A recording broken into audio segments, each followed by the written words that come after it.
Paano kung mabunyag ang sikreto ng puso mo, sa maling oras, tahimik?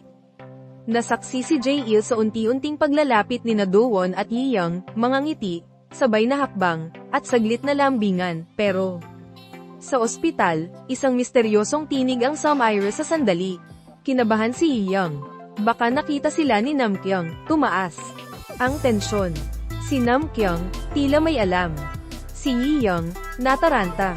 Si Jae-il, may lihim na pangako, ng halos mabunyag ang sikreto sa pamilya ni Yi-young. Napigilan niya ito, pero di na maitago ang damdamin niya para kay Do-won, kasabay nito. Nagkakagulo sa ospital, si Jae-il na pagkamalang anak ng pasyente, si Ki-on napahinto sa sigaw, at si Yi-young, muling tumayo, puno ng tapang, sa tabi. Si Sabi tahimik na tinulungan si Jae-il.